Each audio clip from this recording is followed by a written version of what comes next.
High, আজকে 23/11/25 আমাদের পুরীর আর একটা দিন।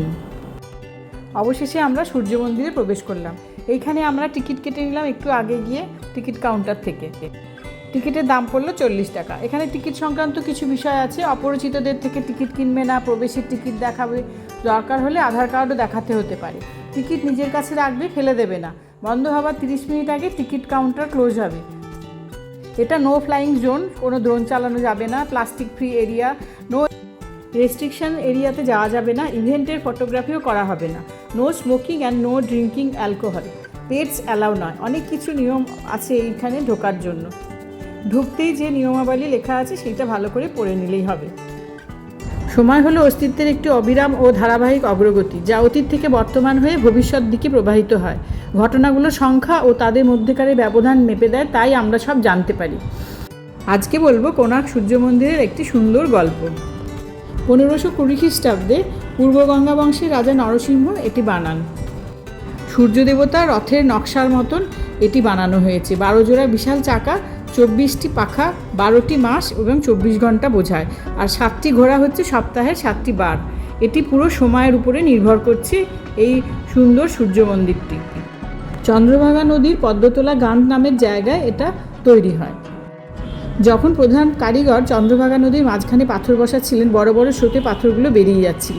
তখন ওনাকে মাতা চণ্ডীদেবী ঘটনাচক্রে বুঝিয়ে দেন যে নদীর ধার থেকেই মন্দিরটা তৈরি করতে হবে এবং ধারেই পাথরগুলো ফেলতে হবে। তিনি সেইভাবে ধারে পাথর ফেলেন এবং মন্দিরটি তৈরি করার জায়গা নির্ণয় করেন। রাজামশাই শর্ত দিয়েছিলেন 1200 জন শিল্পী কেউ বাড়ি যেতে পারবেন না যতক্ষণ না মন্দিরটা তৈরি না হয়। তাই 1200 জন শিল্পী 12 বছর ধরে মন্দিরটাকে বানান। কিন্তু যখন মাথার চুম্বকীয় যে কলসটা বসাতে হবে সেই কলসটা বসানোয় কেউ পারছিল না। তখন প্রধান কারিগরের 12 বছর বয়সের ছেলে ধর্মপদ চূড়া কলসসহ স্থাপন করেন এবং সেটা পুরোটাই ছিল কলসটি চুম্বকীয় কলসটি বসানোর সঙ্গে সঙ্গে নিচে যে সূর্য মূর্তি প্রতিষ্ঠা করা হয়েছিল সেটি অদৃশ্য অবস্থায় ওপরে উঠে যায় এবং ঝুলন্তভাবে থাকে। সেইটি দেখে সবাই খুব অবাক হয়ে যান এবং ধর্মপদর প্রশংসা করেন।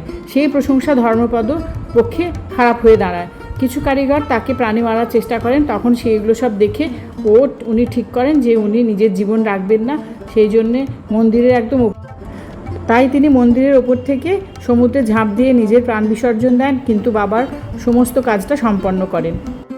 এরপরে মহারাজা মন্দিরটির অভিষেক করেন, কিন্তু কিছুদিন পর মন্দিরটি ধ্বংসপ্রাপ্ত হয় ও প্রধান সিংহ দরজা ভেঙে যায়। এরপর ঘন জঙ্গলে ঢেকে যায়। পরে ওই মন্দির পুনরায় ফিরে আসে মানব সভ্যতায়। এবারে আমাদের পুরী ফেরার পালা। কোণার্ক পুরী হাইওয়ে হলো মেরিন ড্রাইভ রোড। রাস্তার পাশে কোস্টাল ফরেস্ট বা বালুখণ্ড কোণার্ক ওয়াইল্ড লাইফ স্যাংচুয়ারি আছে। এই যে রাস্তার পাশ দিয়ে আমরা এখন যাচ্ছি। কৃষ্ণসার হরিণ আর চিত্রা হরিণ রক্ষার জন্য 1984 সালে এই বনাঞ্চলটা প্রতিষ্ঠিত হয়। অলিভ রিডল কচ্ছপরাও এখানে ডিম পাড়তে আসে। এখানে মাতা রামচণ্ডী দেবীর একটি ভালো মন্দির আছে। অনেকে মনে করেন উনি খুব জাগ্রত। যখন সূর্য মন্দির তৈরি হয় সেই সময় প্রধান কারিগরকে ছদ্মবেশে এসে তিনি সাহায্য করেন মন্দির বানানোর কাজে। এই অভয়ারণ্যতে ঘূর্ণিঝড়ের কারণে ক্ষতি হয়েছে অনেক বেশি, আর উপকূল ভাঙনের জন্য আরও বেশি। অভয়ারণ্যতে গাছের পাল্লা অনেক কমে গেছে। 1993 সালে 41% থেকে 2023 সালে ওটা 38% হয়েছে। আমাদের কোণার্ক যাত্রা শেষ। এবারে আমরা এয়ারবিএনবিতে ফিরে এলাম। আমরা এয়ারবিএনবিতে ফিরে আবার রিফ্রেশ হয়ে নিজেদের জন্য চা বানালাম। ঝিলাম খাবে ব্ল্যাক টি, আমি খাবো গ্রিন টি। এয়ারবিএনবিতে থাকার এটাই সুবিধা, যখন যা মন চাইবে বানিয়ে নিয়ে খেয়ে নিলেই হলো। আর জিনিসপত্র যখন যেয়াই আছে তখন কাজটা করলে মন্দ কি। এইবার রাত্রিবেলায় আমরা গেলাম পাশে পিঙ্ক হোটেলে আমাদের রাত্রিরের ডিনার আনতে। এটা আমাদের অন্যতম একটা প্রিয় হোটেল। সে সকালই হোক বা রাত্রিরই হোক, যখনই পারবো আমরা এর ভেতরে চলে আসি। একদম ঘরোয়া যাকে বলে। কী খাবো ঠিক করতে করতে নিজেরা দুটো ডিশ পছন্দ করে নিলাম। আমরা নিলাম রুটি, আলু জিরা আর চিলি চিকেন। রাত্রির জন্য এটাই যথেষ্ট। এখন ঘুমোতে পারলে বাঁচি। খুব টায়ার্ড, সারাদিন তো ঘোরাঘুরি হয়েছে কম নয়। এবারে চল ঝিলাম আমরা ঘরের দিকে রওনা দিই। এবারে আমরা এয়ারবিএনবিতে ফিরে এলাম। নভেম্বর মাসে পুরীর ওয়েদার তো ভীষণ সুন্দর। এই সময় কি আর ঘরের ভেতর ঢুকে যেতে ইচ্ছা করে? এই যে ওয়ে টু বিচ। কিরে ঝিলাম, যাবি নাকি? না না না না না একদম না, চলো আমরা বাড়ি ফিরে যাই, শুতে পারলে বাঁচি।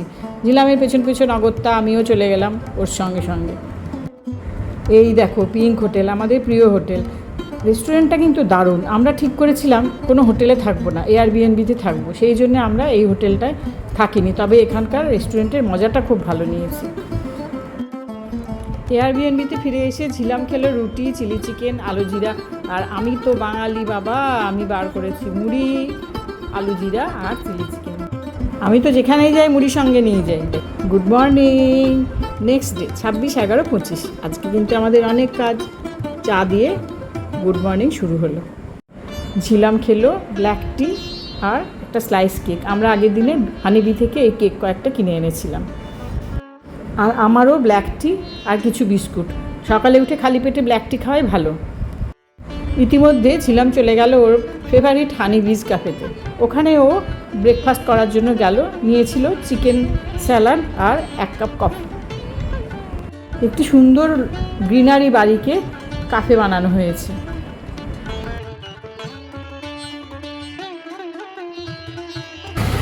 গুড মর্নিং, আমরা এখন বেরোচ্ছি, বিচে যাচ্ছি। দেখি কোন বিচটা ঠিক হয়, সুটেবল হয়, সেই রকম বিচে যাব। ওখানে গিয়ে আবার দেখা করছি। বাই। আমরা টোটো পেয়ে গেছি। ঝিলাম তো পুরো মুখ টুক ঢেকে দিয়েছি, আর মুখ থাকছি না, বিচারে হাওয়া থেকে যাচ্ছে। আমরা যাচ্ছি এখন নীলাদ্রি বিচে। গোল্ডেন বিচে ওই চেয়ার পাওয়া যায় কিনা জানি না, সেই জন্য আমরা গোল্ডেন বিচে যাচ্ছি না, নীলাদ্রি বিচে যাচ্ছি। ওখানে চেয়ার ভাড়া পাওয়া যায়, পার ঘন্টায় 200 টাকা মতন হবে। আমরা 2 ঘন্টা মতো বসবো। আজকে আমাদের বিচে একটা স্পেশাল কাজ আছে, সেইটা আমি তোমাদের সঙ্গে শেয়ার করব। ওই যে নীলাদ্রি বিচ। আমরা নীলাদ্রি বিচে এসে পৌঁছালাম। এখন আমরা ভেতরে যাই, দেখি কি অবস্থা। ঝিলাম এগিয়ে গেছে, চেয়ার ভাড়া পাওয়া যায় কিনা দেখি। রোদটা ভালোই তাপ আছে। বিচটা খুব সুন্দর, সাজানো গোছানো, গাছের সব নানা রকম ডিজাইন করা। পার্কটা অপূর্ব সুন্দর, তুমি হাঁটতেই থাকো, তোমার এত ভালো লাগবে। আর প্রচুর প্রচুর গ্রিনারি এবং ফুলে ভর্তি, সেই জন্যে খুব মনোরম এবং আরামদায়ক। অবশেষে আমরা চেয়ার পেয়ে গেলাম। পার ঘন্টায় 200 টাকা, কিন্তু আজকে খুব রোদের তাপ এবং বালি বেশ গরম। আগের দিনে যেমন ওয়েদারটা ভালো ছিল, সেই রকম ঠিক না। তো আমরা সি বিচে চেয়ার ভাড়া করে পেয়ে গেলাম। এখানে পার ঘন্টায় 200 টাকা করে নিচ্ছে। এবার ঝিলাম খুব সুন্দর অ্যাডজাস্ট করে দিল এই ছাতার তলায়, এই যে ছাতার তলায় অ্যাডজাস্ট করে দিল। এইবারে আরাম করে একটু বসি। 1 ঘন্টা থাকবো আমরা। 12:45 বসেছি, 1:45 উঠবো।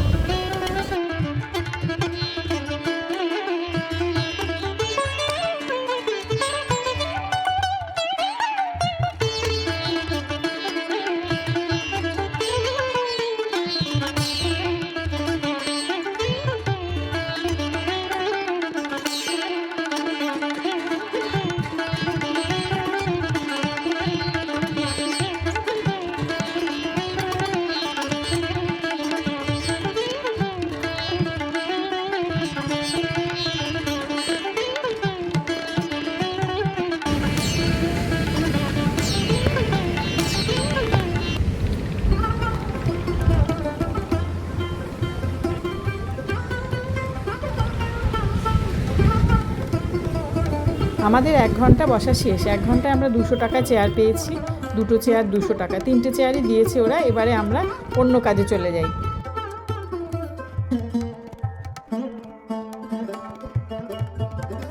এইবারে বিচে আমরা বসার ব্যবস্থা করলাম। আমরাই ঘর থেকে চাদর সব নিয়ে গেছিলাম।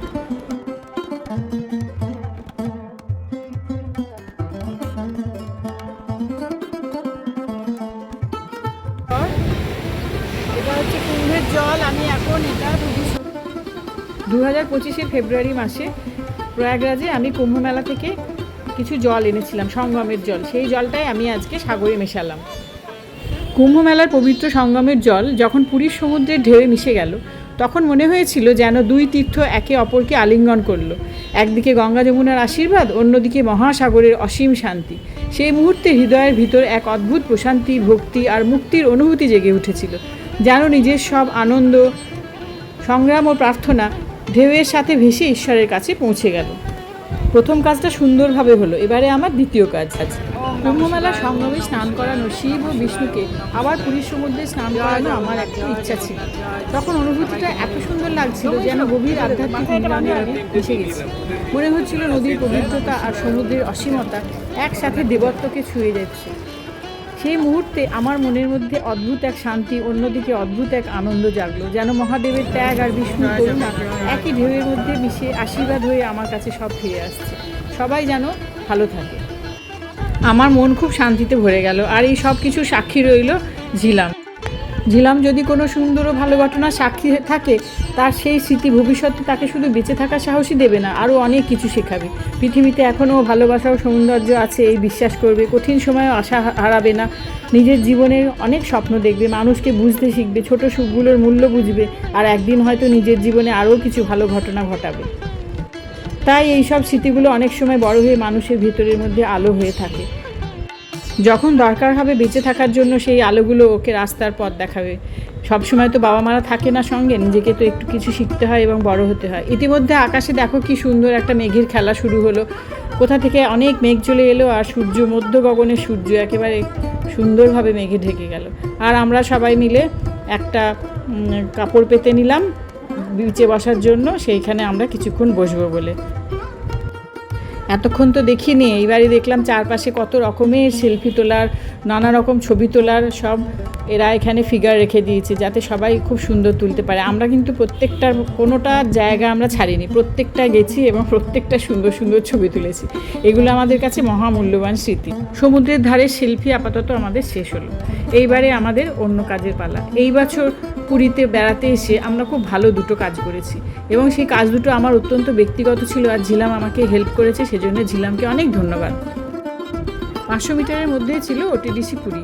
এখানে আমরা লাঞ্চের জন্য এলাম। এটা আমাদের একটা অন্যতম ফেভারিট জায়গা। তখন পশ্চিমবঙ্গে রাজনৈতিক একটা অশান্তি হচ্ছিল, সেটা আমরা লাইভ দেখতে দেখতে আমাদের লাঞ্চের অর্ডার করলাম। লাঞ্চে ছিল ডাল, মাছ ভাজা, বেগুন ভাজা, ব্যাস, আর কিছু না, কারণ আমরা একটু হালকা খাবারই সবসময় পছন্দ করি। আর উড়িষ্যায় এসে এই প্রথম আমরা বেগুন ভাজা খেলাম। মাছের ঝোল ছিল, মাছটা এত সুন্দর ছিল যে বলার না। বাঙালিদের থেকেও কিন্তু ওদের টেস্ট অনেক বেশি। আমাদের খিদেও পেয়েছিল, আমরা চেটে পুটে লাঞ্চটা সারলাম। আর পুরী যদি আসো, এদিকে ওটিডিসিতে না আসো, আমি সাজেস্ট করব একবার হলেও অন্তত ওটিডিসিতে ঘুরে যেও। আমরা এয়ারবিএনবিতে ফিরে এলাম। দেখো সূর্য অস্ত যাচ্ছে, কী যে ভালো লাগছে। এটা হচ্ছে আমাদের এয়ারবিএনবির পাশে একটা ছোট্ট জমি, এবং সেখান থেকে সমুদ্রটাকে দেখা যায়। আবার আমরা এয়ারবিএনবির ছাদে চলে এলাম। দেখো কত বড় সমুদ্রটাকে লাগছে দেখতে। দেখেছো কত বাঁদর এসেছে এখানে? ওদের খেতে দেয় হোটেল থেকে, সেই জন্য ওরা আসে এবং খেয়ে খেয়ে আবার ফিরে যায়। 25/11/25 সামনের দিন। আমাদের কিছু কেনার ছিল, নাড়ু আর গজা। আমরা সেগুলো স্টেশনের স্টল থেকে কিনে নিলাম। তারপরে আমরা স্টেশনে গিয়ে ওয়েট করছিলাম যে কখন আমাদের ট্রেনটা আসবে। আমাদের দুপুরবেলা 2:10-এ বন্দে ভারতে আমরা ফিরব। আর শুনলাম এখানে লাঞ্চও দেবে এবং ডিনারও দেবে, সেজন্য আমাদের কোনো চিন্তা ছিল না। এই যে আমাদের ট্রেন এসে গেছে। এই বছর আমরা বন্দে ভারতে এসেছি এবং বন্দে ভারতে ফিরবো ঠিক করেছিলাম, সেই জন্যে আমরা এই ট্রেনটাকে চুজ করেছি। ট্রেন তো দিয়ে দিয়েছে, কিন্তু আমাদের কম্পার্টমেন্টের জন্য আমাদের অনেক দূর হাঁটতে হবে। এটা মাঝামাঝি জায়গা, অগত্যা উপায় নেই। আমরা অনেকটা হেঁটে চড়ে বসলাম। এই দেখো কামাখ্যা পুরী এক্সপ্রেস, এটা কামাখ্যা পুরী, কামাখ্যায় যাচ্ছে। যারা পুরী থেকে কামাখ্যায় যাবে তারা এই ট্রেনটায় যেতে পারবে। আর এইরকম সিটে আমি আজকে এই বছর প্রথম চাপলাম। এটা কিন্তু বেশ ভালো, বড় সিটটা, যদিও মুখোমুখি বসতে হয়, সেরকম প্রাইভেসি থাকে না, কিন্তু ভালোই। আমাদের সিট নাম্বার ছিল 23 আর 24। ট্রেনে উঠতে না উঠতেই আমাদের লাঞ্চ দিয়েছিল। আমাদের ছিল চিকেন থালি, যেমন দেয় অ্যাজ ইট ইজ ঠিক সেই রকমই, তবে খাবার খুব ফ্রেশ ছিল এই বছর। আমি যতবার বন্দে ভারতে গেছি আমি খাবার কিন্তু সবসময় ফ্রেশ পেয়েছি। অনেক শুনেছি অনেক মানুষের কাছ থেকে, সেরকম আমরা পাইনি। বাবা মাছোয়া, রাস্তাঘাটে খাবার খারাপ পেলে খুব মুশকিল, কারণ সঙ্গে সেরকম কোনো খাবার থাকে না। তারা সাবস্টিটিউট কী খাবো সেটা একটা বিরাট চিন্তা, সেজন্য মুড়ি নিয়ে আমি সবসময় ঘুরি। একটু পরে আমাদের বিকেলে স্ন্যাক্স চলে এলো, চায়ের সঙ্গে গরম কচুরি দিয়েছে, আর সব চানাচুর জাতীয় সব প্যাকেট দিয়েছে, নানা রকম চিড়ে ডায়েট, তারপরে এই যে ক্যারামেল পপকর্ন যেগুলো দেয় আর কি, সেগুলো দিয়েছে। আর তারপরে চা এসছে। এই ফ্রুট জুসগুলো তো আমি কোনো দিনই খাই না, বাবারই ভয় লাগে যা। আর এই চাও আমরা খাই না, আমরা ব্ল্যাক টি চা খেয়েছি, সেই জন্য ওরা ব্ল্যাক টি যখন দিচ্ছিল তখন ওই চাটা ওটা ফেরত চেয়ে নিল। বিকেল হয়ে এসছে, সূর্য মামা অস্ত যাচ্ছে, তার খুব সুন্দর সুন্দর ছবি পেলাম আমরা। আবার কি এবারে দীর্ঘ ট্রেন যাত্রা, যদিও এই এখন যাত্রাগুলো কিছু মনে হয় না, মানে সিট ফিটগুলো এত ভালো থাকে, এত কমফোর্টেবল জার্নি থাকে। এই দেখো সূর্যি মামা কি সুন্দর অস্ত যাচ্ছে, দেখতে কি ভালো লাগছে। ওই 2-1টা সিনসিনারির ছবি তোলা আর নিজেকে একটু ফ্রেশ রাখা, আর তারপরে মানে গন্তব্যস্থলে পৌঁছে যাওয়া আর কি। 130-এই যাচ্ছিলো, আজকাল সব ট্রেনগুলোই মোটামুটি এই স্পিডে যায় যা দেখলাম। প্রতি বছর আসি, আর এখানে নানা রকম সব বিষয়বস্তু থাকে সেলফি তোলার জন্য, নিজেকে এন্টারটেনমেন্টে ভরিয়ে তোলার জন্য, সেটা দেখতে ভালো লাগে। আবার সামনের বছর আসবো, না জানি তখন আরও কত কি সুন্দর সুন্দর জিনিস আমরা দেখতে পাবো।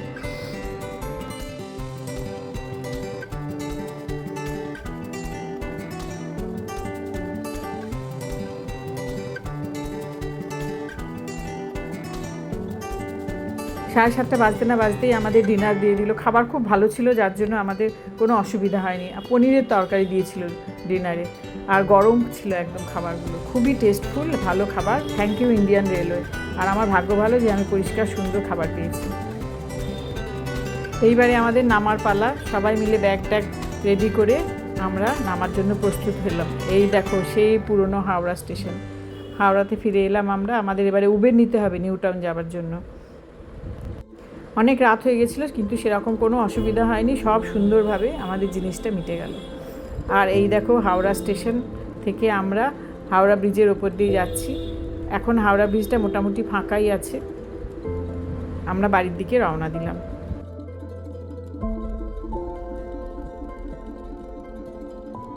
আমাদের এই হঠাৎ করে পুরী যাওয়া এবং ফিরে আসার সাথে আমাদের কত সুন্দর স্মৃতি, মধুর ঘটনা এবং ছবি আমাদের এই 1 বছর চলার পথে শক্তি যোগাবে। স্মৃতি আমার কাছে প্রথমেই হচ্ছে মধুর। মধুর বলা হয় কারণ স্মৃতি শুধু ঘটনা মনে রাখে না, সেই সময়ের অনুভূতিগুলোকেও বাঁচিয়ে রাখে।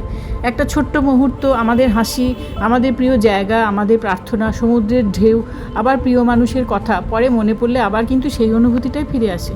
কঠিন সময়ে ভালো স্মৃতি মানুষকে কিন্তু শুধু জীবনে শুধু কষ্টই ছিল না, সুন্দর মুহূর্তও ছিল, সেই কথাটা মনে করে দেয়।